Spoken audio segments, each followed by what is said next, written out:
विचित्र मकान। विनय नाम का एक युवक अपनी नौकरी के साथ एक नई शहर में जा रहा था। उसे अपने साथी ने एक पुराने बंगले में रहने का सुझाव दिया। बंगला पुराना और अजीब था, लेकिन विनय को अच्छा लगा और वह उसे किराए पर ले लिया। पहली रात से ही विनय को अजीब बातें सुनाई देने लगी। रात के समय अचानक से चीखें सुनाई दी, पर वह किसी को नहीं देख पा रहा था। एक दिन वह बंगले की छत पर चढ़ा और वहां उसने एक पुरानी और भीषण कहानी सुनी। बंगले में एक पुरानी औरत रहती थी, जिसका चेहरा हमेशा अंधेरा रहता था।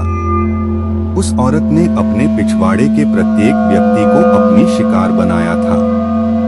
विनय ने इसे सिर्फ एक कहानी माना, लेकिन जब रात को वह सोने लगा तो उसके सिर पर कुछ ठंडा महसूस होने लगा। जब उसने अपनी आंखें खोली तो उसने वही अंधेरे चेहरे वाली औरत को देखा, जो उसके ऊपर मुस्कुरा रही थी। विनय भागते हुए अपने कमरे में पहुंचा, लेकिन वहां भी वही औरत थी। उसने अपने साथी को बुलाया, लेकिन उसके साथी ने उसे मजाक समझा दिया। विनय ने अगली रात बंगले में ज्यादा समय बिताया और जैसे ही वह सोने लगा, उसे लगा कि किसी ने उसके पैर पर अपना हाथ रखा है।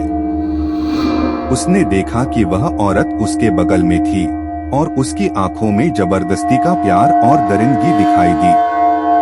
विनय की इस स्थिति को देखते ही वह अच्छे ढंग से डर गया। वह जल्दी से बंगले से बाहर निकलने की कोशिश कर रहा था, लेकिन बंगले के दरवाजे बंद हो गए। विनय को महसूस होने लगा कि वह बंगला और औरत ने मिलकर उसे अपने चक्र में फंसा लिया है। वह अब बंगले की गहराइयों में खो गया और उसका कोई संकेत नहीं था कि वह कहाँ है। उसने अचानक अपने पिछवाड़े की ओर मुड़ा और देखा कि वह बंगले के बाहर था। वहां वह अपने साथी से मिला, जो बंगले में ही था। वह दोनों ने बंगले से निकलकर अपने नए घर में रहने का फैसला किया।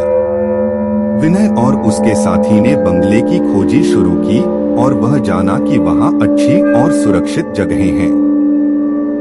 लेकिन वह जानता था कि वह बंगला और उसकी अनदेखी शक्तियों से दूर रहने के लिए अब वह अपनी सावधानी बढ़ाएगा।